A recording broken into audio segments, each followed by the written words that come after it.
아멘. 감사합니다. 구원의 확신 8번 영생을 받았는가. 요한일서 5장 16절 말씀. 누구든지 형제가 사망에 이르지 아니한 죄 범하는 것을 보거든 고하라. 그러면 사망에 이르지 아니하는 범죄의 자들을 위하여 저에게 생명을 주시리라. 사망에 이르는 죄가 있으니 이에 대하여 나는 고하라 하지 않노라. 모든 불의가 죄로 돼 사망에 이르지 아니하는 죄도 있도다. 하나님께로서 난 자마다 범죄치 아니하는 줄을 우리가 아노라. 하나님께로서 나신 자가 저를 지키심에 악한 자가 저를 만지지도 못하느니라. 또 아는 것은 우리는 하나님께 속하고 온 세상은 악한 자에게 처한 것이며, 또 아는 것은 하나님의 아들이 이르러 우리에게 지각을 주사 우리로 참된 자를 알게 하신 것과, 또한 우리가 참된 자 곧 그의 아들 예수 그리스도 안에 있는 것이니 그는 참 하나님이시요 영생이시라. 아멘. 주님께서 영생을 주셨다고 말씀하셨고 분명한 그에 대한 증거가 있다고 하셨어요. 그 증거는 무엇이라고 말씀하셨나요? 그 아들 안에 생명이 있다고 하셨죠. 그리고 그 예수님, 어떤 예수님?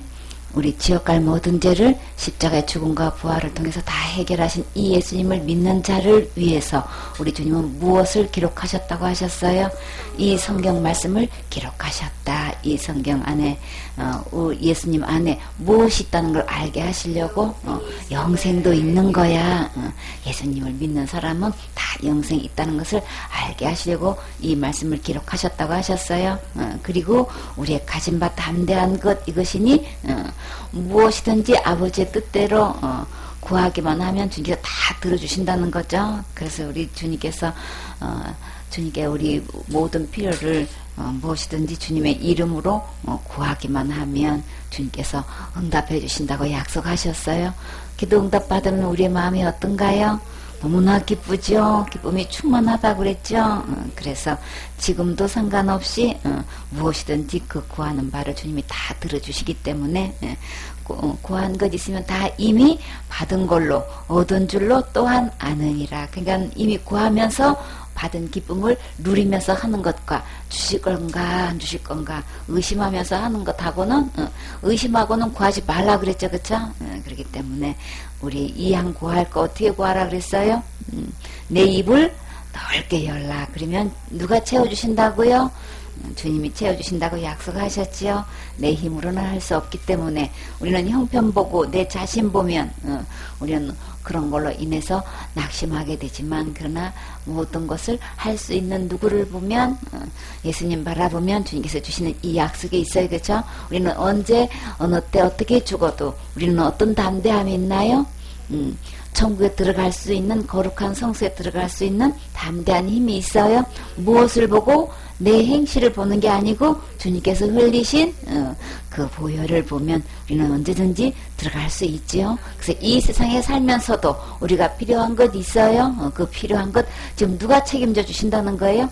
하나님이 책임져 주시니까 그런 것 보고 혼자 걱정하지 말고 고민하지 말고 누구에게로? 주님께로 나아가서 그거 기쁜 마음으로 구하라고 하는 거죠. 내가 다 듣고 내가 다 책임져서 해결해 줄 거니까. 그러니까 내가 기도해서 받은 것은 이 세상에 줄 수 없는 기쁨으로 충만할 거니까 우리 항상 주님 바라봐야 되죠. 이렇게 주님께서 우리에게 주신 이 영생을 받아 누릴 뿐만 아니라 삶 속의 필요도 주님께서 채워주시는 것으로 기뻐하면서 이렇게 살아가다 보면 우리 또 어떤 일을 하게 돼요? 이런저런 또 실수도 하게 되죠. 그렇게 했을 때에 누구를 막론하고 누구든지 형제가 사망에 이르지 않은 죄 범한 것을 보거든. 그러면 누구든지 형제만 다른 형제들만 이렇게 죄를 범하나요? 이 형제 속에는 누구도 포함돼요? 그쵸? 자신도 포함되는 거죠. 누구를 막론하고 이렇게 살다가 보면 죄를 범하게 되는데 그 죄를 형제가 범하는 것을 우리가 이렇게 서로 보게 되죠. 그랬을 때에 우리 그 부분을 주님은 어떻게 관리하시기를 원하시는지 우리 거기에 대해서도 우리 분명히 알아야 되는 거죠. 서로 삶 속에서 필요도 주님의 이름으로 구하라고, 그래서 담대하라고 주님께서 말씀하셨듯이 또 우리가 살다가 원치 않게 또 이렇게 실수를 하고 범죄를 하게 되면 나 자신뿐만 아니라 형제가 그렇게 그런 죄를 범하면 우리 주님은 어떻게 하기를 원하셔요? 구하라 그러셨어요. 그래서 그러면 사망에 이르지 아니하는 범죄자들을 위하여 저에게 뭐를 주신다는 거예요? 생명을 주신다. 지금 이렇게 약속을 하셨기 때문에 여기서 보면 사망에 이르지 아니하는 죄라고 이렇게 주님은 또 말씀하실 분들은 또 어떤 죄가 있나요? 사망에 이르게 하는 죄가 있다는 거예요. 그러면 죄 중에서도 두 가지 죄가 있는 거죠. 그러면 이 지금 이 범하는 이 범죄는 그러면 누가 범하는 거예요? 다시 말해서 영생을 얻은 자가 살면서 죄를 범한 거예요? 아예 천국도 못 가는 사람이 저는 범한 죄를 이야기하는 거예요. 여기서 누구든지 형제가라고 했을 때에 여기는 영생 얻은 자들 중에서 삶 속에서 이런 죄를 범했을 때 이야기를 하는 거죠. 그래서 우리 여기서 보면 그러면 사망에 이르는 죄가 있다 그랬어요. 똑같은 죄를 짓는데도 이렇게 두 가지 죄가 부류가 있는데 이에 대하여는 나는 구하라 하지 않노라. 그러면 사망에 이르지 않는 죄와 사망에 이르는 죄는 그러면 어떻게 분류하면 될까요? 그러면 사망에 이르는 죄라는 거는 죽음에 이르지 사망에 이르지 아니하는 죄는 죽음에 이르지 않는 죄는 거예요. 그러면 우리 사람끼리 볼 때는 그럼 어떤 죄로 우리 생각하면 돼요? 그냥 일반적인 죄, 흔히 말해서 그냥 가벼운 죄, 그죠? 근데 이 사망에 이르는 죄는 이게 죽음에 이르는 죄인데, 그러니까 다시 말해서 죽음을 부를 만큼 아주 너무나 지나친 큰 죄를 이야기하는 거죠. 그래서 이 부분에 대해서 죽음에 이르지 않는 죄다. 그러면 거기에 대해서 우리가 생각해 볼 때 여기서 현대어 성경을 우리 잠깐 이렇게 보게 되면은 이 부분에 대해서 굉장히 쉽게 이제 풀이된 걸 볼 수 있는데 한번 읽어드릴게요. 만일 어떤 형제가 죄를 지었거든 영원한 죽음에 이르지 않도록 그를 위해 하나님께 용서를 구하십시오. 구하라고 주님 말씀하셨죠. 그의 죄가 지나친 것이 아니라면 하나님께서 생명을 건져 주실 겁니다. 그러나 죽음을 부를 만큼 큰 죄를 지었다면 그를 위해 기도한다 해도 소용이 없습니다. 그러니까 우리 뭐 지옥 갈 죄와 그거하고는 상관없는 이야기인 거죠. 그럼 현대인의 성경을 보면 형제가 죄를 짓는 것을 보게 될 때 그것이 죽을 죄가 아니라면 하나님께 용서를 구하십시오. 그러면 하나님께서 그를 살려주실 것입니다. 그러나 죽을 죄가 있으면 그것에 대하여 나는 기도하라고 말하지 않습니다. 그냥 이 생활 속에서 우리 짓는 죄 중에서 두 가지로 나눠서 이렇게 죽을 죄가 있고 죽지 않는 죄가 있다는 것을 분명히 얘기하는데 그래서 이렇게 죽지 않는 죄를 보면서는 기도해서 그를 권면해서 다시 이 죽음에 이르게까지 그냥 그 죄를 계속 짓도록 내버두지 말라는 말씀을 하시는 거예요. 그러면 이 성경 속에서 그러면 죽음에 이르지 않는 죄를 범했을 경우는 어떤 걸까요? 사람과 사람 우리가 사람끼리의 삶 속에서 일어나는 범죄인 거죠. 그러면 당장 그 죄를 지었다고 막 죽음을 불러일으키지는 않는 거예요, 그렇죠? 그럼 일반적인 죄를 이야기하는 거죠. 그러면 우리가 보면은 제일 많이 짓는 죄가 어떤 거예요? 말로 제일 많이 우리 범죄를 하게 돼, 그쵸? 마음을 아프게 하고 그 말이 칼이 돼서 막 상대방을 찌르게 하고 아주 마음을 엄청 다운시키고 또 완전 슬픔에 만들게 하고 우리 이 말로 많은 이게 죄를 범하게 되는데 이렇게 말과 언행에 대해서 행동에 대해서 이게 불순했을 때 그쵸? 상대방을 존중히 여기지 않고 이렇게 함부로 보고 마음이 높아가지고 이렇게 했을 때에 그때 죄를 많이 짓게 돼요. 심지어 막 그렇게 해가지고 욕을 했다든지 막 하지도 않은 이야기를 이렇게 이간한다든지 이런 죄를 범한다고 해서 당장 죽음을 불러일으키는 건 아닌 거예요. 그쵸? 우리 사소하게 이렇게 막 그냥 대단치 않은 일에도 막 화를 낸다든지, 그쵸? 그냥 좋게 얘기할 건데도 그냥 막 퉁퉁대면서 얘기한다든지 하여간에 이제 우리 말로 오는 죄가 제일 크다고 볼 수 있죠. 그게 또 이제 이렇게 보면은 우리 형제가 주일인데 예배 시간에 안 보여요, 그쵸? 그럼 우리 대반 전화하게 되죠. 안부를 묻게 되죠. 무슨 일이 있어? 예배 안 보이던데 어디 갔던 거야? 몸이 아픈 거야? 그렇게 하면서 이제 안부를 묻게 된단 말이에요. 그럴 때는 이야기를 들어보면서 권면할 수 있죠. 그래서 특별한 문제가 있어. 그래서 그랬구나. 그런 일이 있었구나. 이렇게 우리가 궁금하던 내용을 알면 안심할 수가 있는데, 근데 어떤 시험을 통해 가지고 괜히 예배를 빠진 거야 이제. 그러면 어떻게 되는 거예요? 그런 사람들은 기도하면서 권면해야 되는 거죠. 그런 죄가 이제 있게 있게 되고, 우리가 또 이렇게 같이 예배를 드리고, 또 이렇게 협회에서 함께 이렇게 학교에서 공부를 하다 보면, 단체 생활을 하게 되면은 거기에 대한 룰이 있어요. 그렇죠? 질서가 있어야 된단 말이에요. 근데 그 질서 속에서 순응하지 못하고 거기에 대해서 이탈하게 되면은, 그런 것을 우리가 주시했을 때는 그때는 어떻게 해야 되나요? 당장 그것을 룰을 범했다고 죽음을 불러일으키는 건 아니로되, 우리가 봤을 때에 그 형제가 우리 회원들이 그런 룰을 범했을 때는 우리는 그런 자를 향해서 어떻게 해야 될까요? 좋게 권면해야 되는 거죠. 그렇게 해도 안 들으면 이게 점점 일이 커지는 거죠. 교회에서 형제가 죄를 범하거든 권면하고, 또 말 안 들으면 두세 사람에 가서 또 권면하고, 그래도 안 되면 교회에 말하고, 교회도 말 안 들으면 그때는 이방인처럼 그때는 이제 교회에서 치리를 하는 차원이 되는 거죠. 점점 일이 커지는 거예요. 그렇죠? 그런 것처럼 이렇게 있는데, 죽음에 이르게 하는 죄는 그러면 성경에서는 어떤 경우가 있었나요? 여러분이 생각나는 거 있으세요? 그쵸?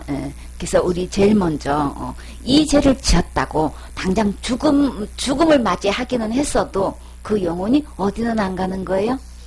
천국과 지옥 가는 문제하고는 상관없는 문제인 거예요. 그쵸? 요거 분명히 선을 그어놓고 들으셔야 되는 거예요. 그래야 혼란스럽지 않죠? 고린도전서 5장 1절에 보면 어떤 사건이 있나요?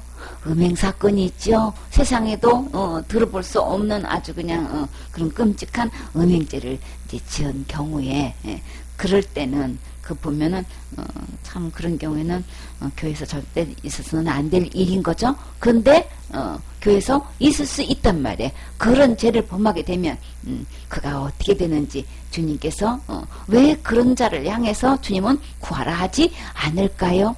권면하는 데까지 구하고 기도하고 그렇게 하지만 결국은 그것이 계속 지나치게 이게 죄가 커지고 계속 그런 죄를 반복하다 보면 주님께서 그 부분을 직접 치리하신 걸 볼 수가 있죠. 너희 중에 심지어 음행이 있다 함을 들으니 이런 음행은 이방인 중이라도 없는 것이라. 누가 그 아비 아내를 취하였다 하는도다. 그리하고도 너희가 오히려 교만하여져서 교회 내에서 그런 형제가 그런 죄를 범하게 되면은 우리는 어떤 심정을 가져야 되는 거예요. 진짜 여기서 보면 교만하여 어찌하여 통한이 여기지 않냐고, 마땅히 우리가 그런 소식을 알게 되면은 어떤 마음을 어떤 자세를 가져야 되는 거예요. 여기서 통한이 여기지 아니하였다라는 것은 이 아플 통인 거예요. 그냥 너무나 마음을 아프게 여기고 거기에 대한 막 몹시 그냥 분노하는 자세로 교회 내에서 어떻게 형제가 이럴 수가 있는가 막 싶어가지고 이 엄청난 이제 막 몹시 분해가지고 한스럽게 여길 분들은 거기에 대한 진짜 한탄하게 되는 거죠. 그쵸? 막 이 가슴을 치게 되잖아요. 그쵸? 그런 것처럼 그 사건이 성경에서 어디 있었었나요? 야곱 가족에서 있었어요. 그쵸? 누가요? 루벤이 누구하고? 성호 비라하고 그런 사건이 있었었죠. 그쵸? 이게 어떻게 성경에서 그럴 일이 있어요? 그쵸? 그렇게 했을 때, 교회 내에서 이런 일이 있었을 때에 어떻게 될 것인가? 절대 그 영혼 행복하지 않지요? 그런 걸 보고 진짜 통한이 여겨야 될 텐데 거기에 대해서 아주 교만이, 주님은 아주 분명히 거기에 대해서 이런 심정으로 그들을 향해서 분별하지 못하면 이거는 교만으로 지금 주님은 보고 계셔. 절대 겸손한 거 아닌 거예요. 그쵸? 그 영혼을 위하는 것도 아니고 그것을 딱 놓고 봤을 때요. 여기에 대해서 통한이 여기지 아니하는 것은 한마디로 다 똑같이 교만으로 보고 있단 말이에요. 교만한 죄나 음행죄나 다 같아요. 그렇기 때문에 엄청난 이 죄를 그 일을 행한 자를 너희 중에서 물리치지 아니하여 물리치지 않는다는 거지. 거기서 교회에서 이거 치리하지 않고 그냥 내버려두고 이렇게 통한이 여기지 않고 그냥 이렇게 있다는 거는 이거 마음 상태가 지금 하나님 앞에서 우리는 굉장히 교만한 상태라는 거예요. 거기서 반드시 교회 내에서 깨끗하게 이거 치리할 수 있어야 되는 거죠. 이렇게 해서 내가 실로 몸으로는 떠나 있으나 영으로는 함께 있어서 거기 있는 것 같이 일을 행한 자를 이미 판단하였노라. 어떻게 해야 되겠 딱 우리 분별할 수 있어야 되는 거예요. 그죠? 그래서 주 예수의 이름으로 너희가 내 영과 함께 모여서 우리 주 예수의 능력으로 이런 자를 어디다 내어줘야 돼요? 사단에게 내어주었으니 이는 육신은 멸하고 영은 어떻게 됐나요? 그 영혼이 이미 한번 받은 구원은 절대 잃어버리지 않아요. 빼앗기지 않아요. 성경에서 분명히 말씀하셨어요. 우리가 삶 속에서 이런지 저런지 지을 수 있다고요. 근데 이런 특별한 사람만 짓는가요? 우리 어쩌면 이런 죄 지을 수 있어요. 그쵸? 나하고는 전혀 상관없는 별천지의 사람이 죄를 짓는 게 아니라고요. 우리 가장 가까이서 교회 내에서 형제 같은 이런 죄를 지을 수 있단 말이에요. 그쵸? 그러니까 항상 우리는 겸손해야 되는 거예요. 이렇게 했을 때에는 우리 반드시 이거 치리해야 되는 거죠. 이런 자를 어디다 내어줘야 되는 거예요. 사단에게 내어줘야 된다. 사단에게 내어주게 되면 그 결과는 어떻게 될까요? 이는 육신은 멸하고 사단에 내어준다는 아예 죽음에 내어주는 거하고 똑같은 거예요. 그쵸? 육신이 멸하고 그 영혼이 살아서 계속 그런 죄나 짓고 있고, 자, 어미를 무서워하지 않고 그렇게 범죄한 사람이 누군들 그냥 가만 내비두겠냐고요. 그쵸? 누가 또 희생될지 모르잖아요. 그 희생이 계속해서 교회에서 일어나야 되겠어요? 이방 사람인다 할지라도 이런 사고가 계속 일어나서는 안 되는 거죠. 그렇기 때문에 더 이상 피해가 나기 전에 이거 교회에서 반드시 치리할 뿐더러 그 영혼은 어떻게 됐나요? 이렇게 교회 차에서 이미 치리를 딱 하게 되면 주님은 이제 더 이상 그에게는 아무리 건면해봐도 돌아오질 않고 고쳐지지도 않고 아예 이게 중증이 돼가지고 이렇게 심하게 됐을 때는 아예 교회 내에서 그냥 딱 치리해서 그 육신은 멸하고 아예 그 영혼은 주 예수의 날에 어디에 가게 돼요? 구원을 얻게 하려 함이라. 그 영혼은 어떻게 이런 영혼이 구원을 받아서 하늘나라 갈 수 있어요? 이거는 우리 윤리도덕적으로 우리 인간의 생각으로 말하면 이건 진짜 말도 안 되는 거예요. 그쵸? 그러나 우리 처음부터 구원은 누구로부터 구원인 거예요? 예수님께서 우리 지옥까지를 구원해 주셨기 때문에 구원은 예수님의 의로 가는 거기 때문에 내 행동과 상관없이 구원을 누구나 다 받을 수 있는 거예요. 그렇기 때문에 받은 이 구원은 예수님의 의로 받은 구원이기 때문에 절대로 내가 범죄한 것 때문에 잃어버리거나 빼앗기지 않아요. 그거는 절대 박탈당하지 않아요.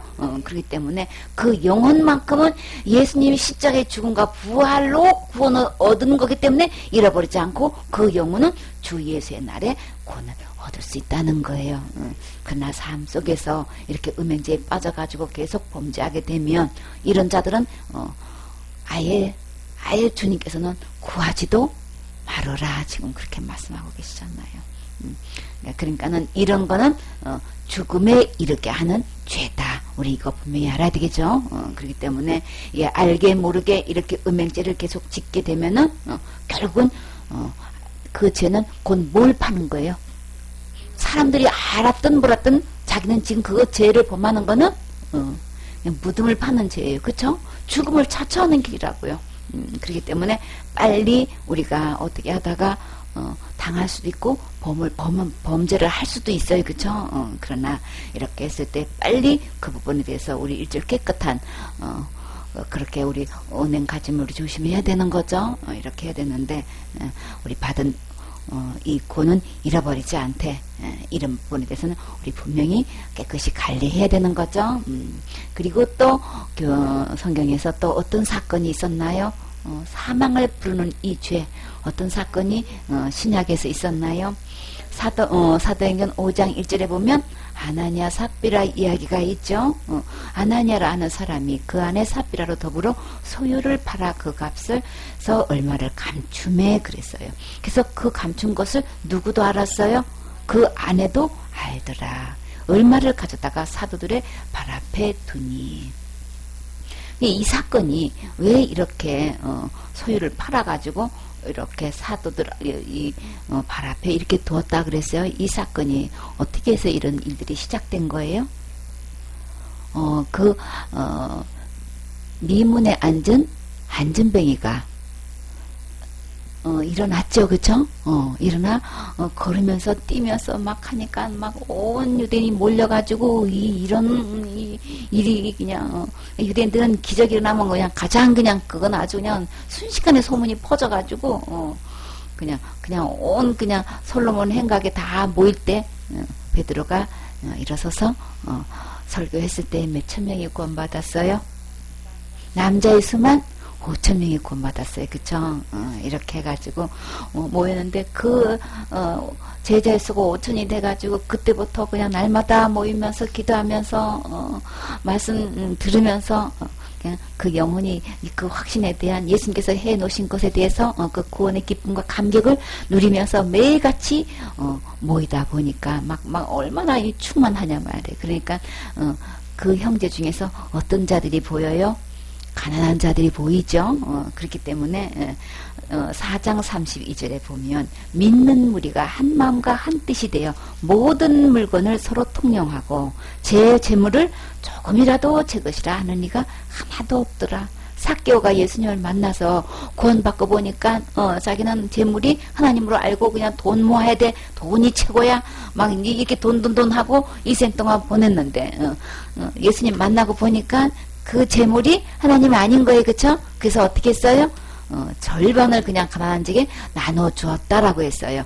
그 똑같은 동일한 역사가 지금 이 사도행전에서 지금 초대교회에 지금 그 사건이 일어나고 있는 거예요.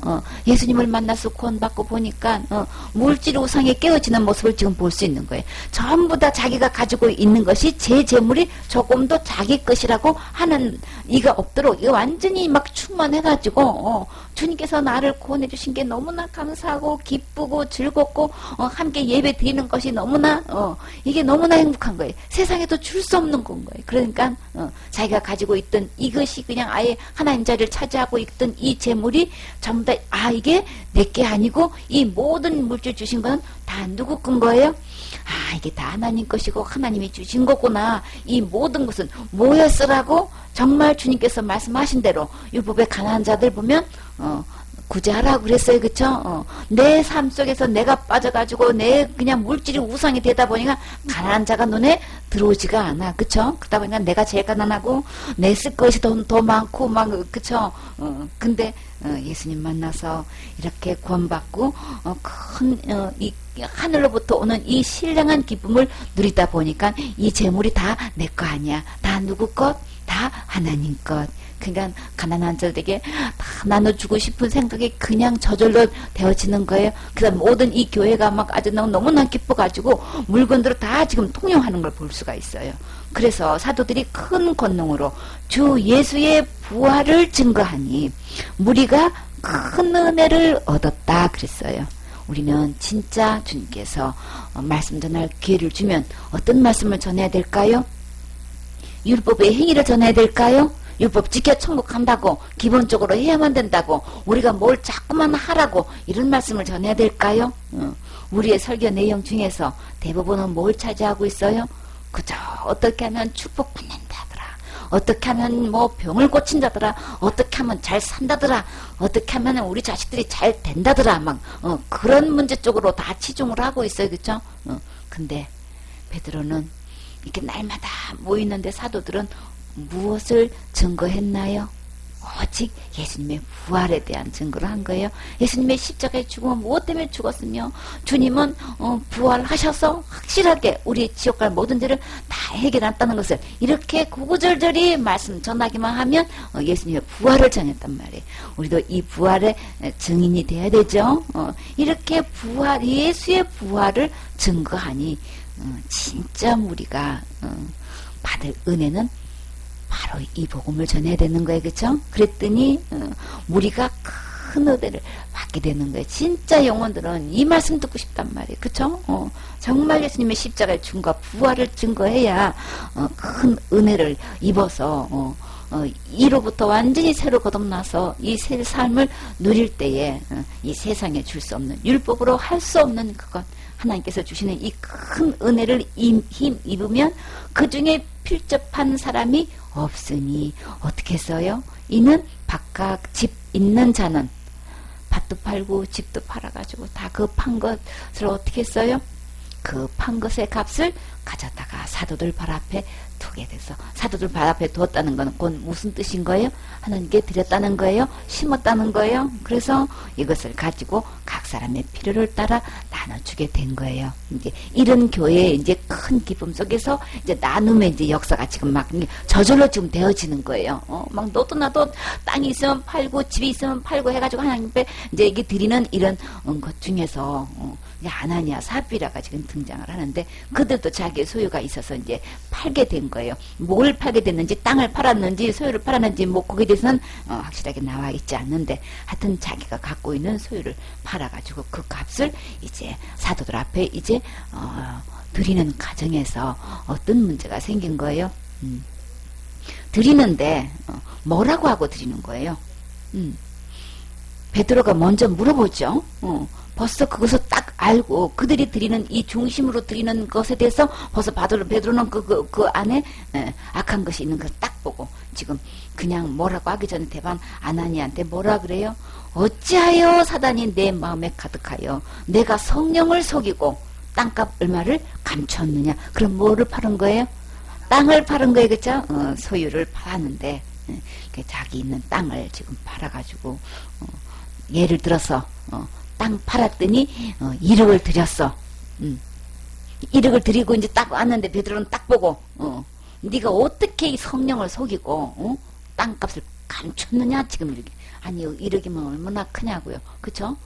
근데 거기서 팔아서 뭐 절반만 드렸어요. 땅 판 그냥 일부예요.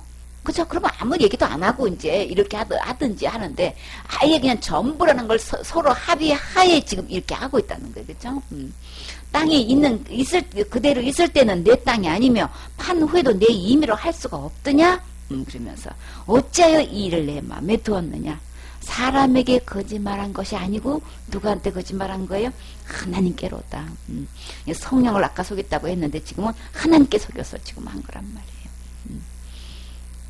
근데요, 여기서 사망에 이르는 죄는 아예 구하지도 말라고 그랬어요. 그쵸? 아나니아가 지금 어떻게 됐어요? 성령을 속이고, 아니, 땅을 팔아가지고 하나님께 드렸는데, 어쨌거나 팔지도 않은 사람도 있을 거고, 드리지 않은 사람도 있을 텐데, 땅까지 팔아가지고 드렸는데, 지금 아나니아에게 지금 어떤 사건이 터졌어요? 성령님을 속이고 하나님께 거짓말한 결과가 우리 윤리도덕적으로 볼 때는 이거 아무것도 아닌 거예요. 그쵸? 그냥 어쨌거나 땅을 팔아서 얼마 전 드렸다면 굉장한 거예요. 그쵸?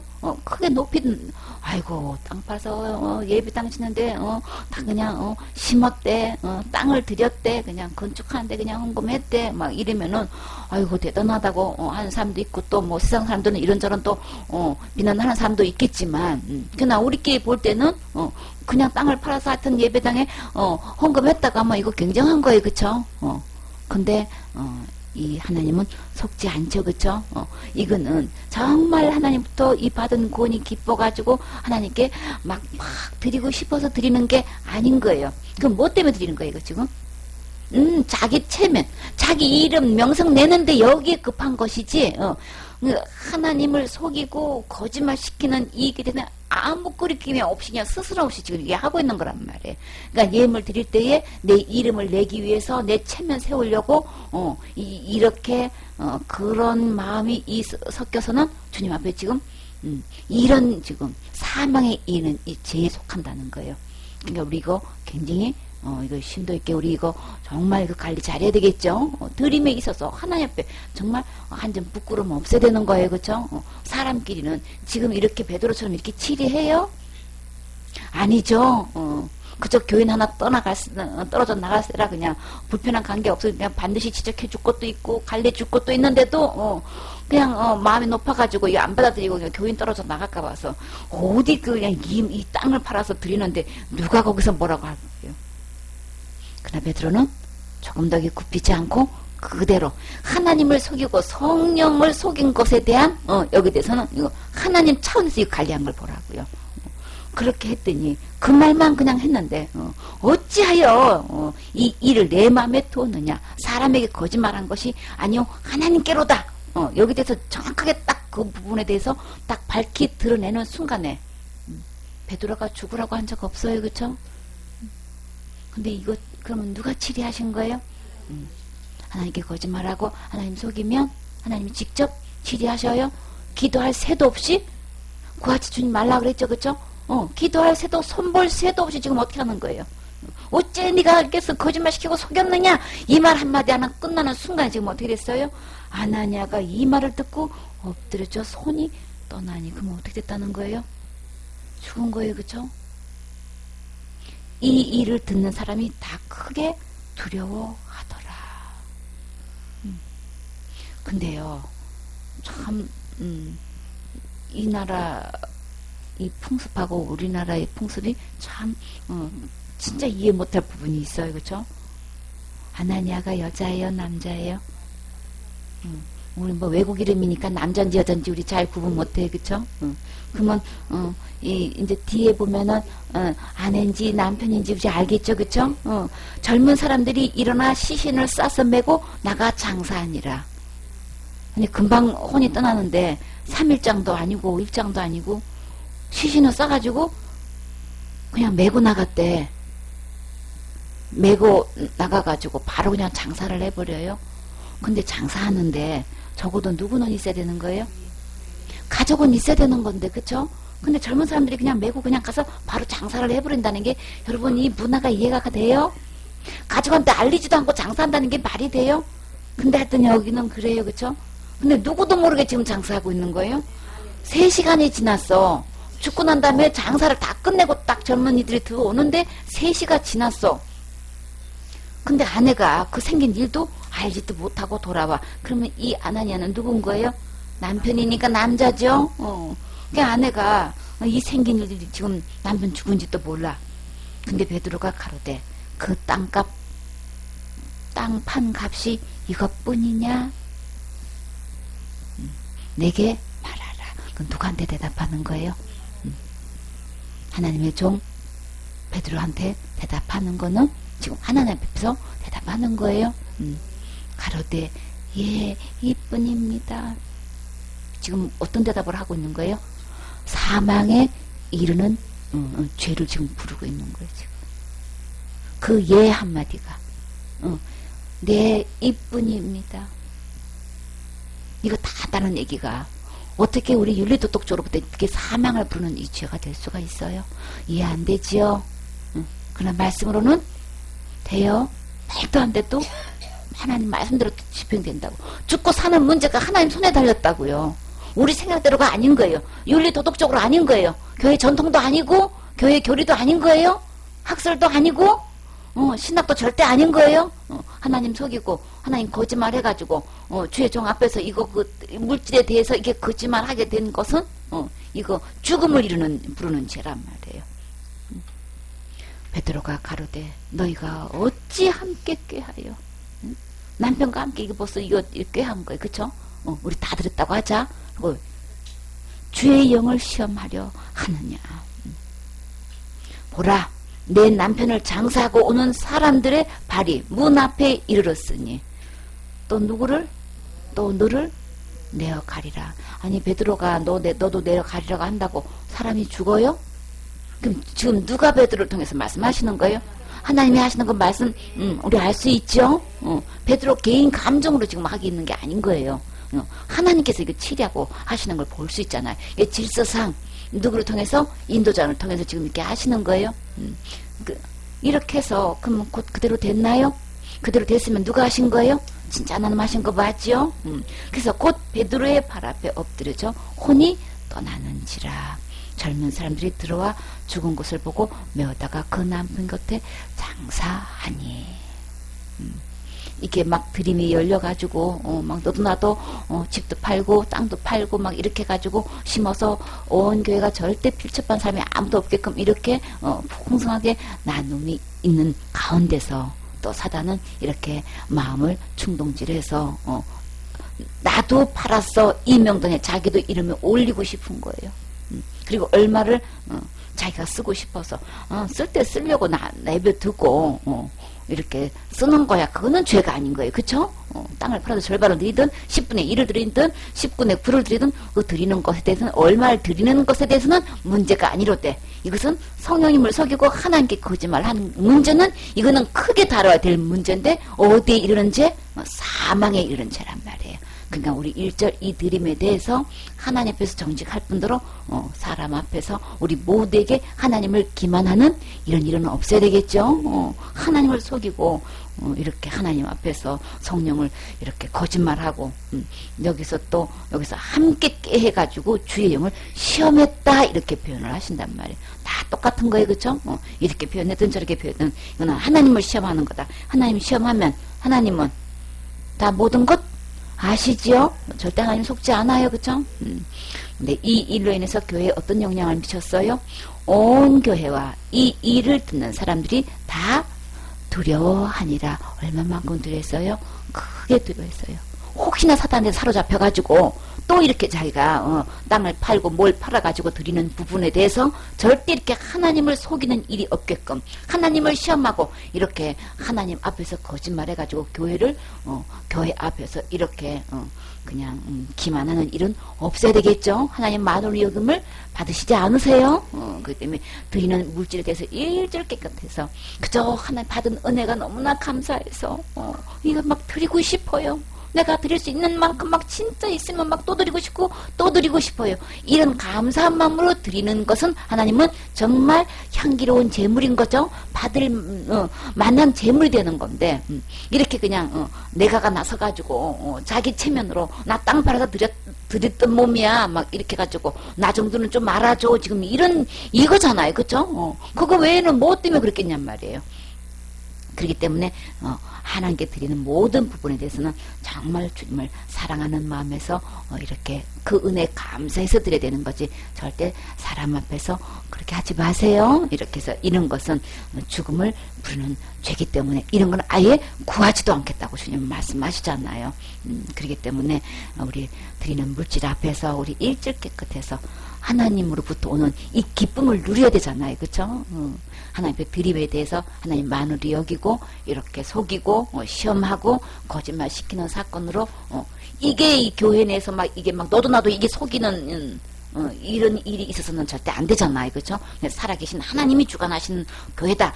교회의 머리는 하나님이시다라는 걸 지금 딱 보여주시는 거잖아요. 그래서 정말 적게 드리든 많이 드리든 정직하게 하나님 앞에서 드리는 자세로 드려서 일조 교회가 이 부분에 대해서 깨끗하게끔 해서 모든 되어지는 이 물질에 대해서도 하나님이 주관하신다는 것을 이거 보여주시는 거죠. 그렇기 때문에 우리가 혹여 모든 일에 의해서 일절 깨끗해서 정말 드리고 난 다음에 내 마음에 이루 말할 수 없는 이 기쁨, 나만의 드리는 이 기쁨, 그쵸?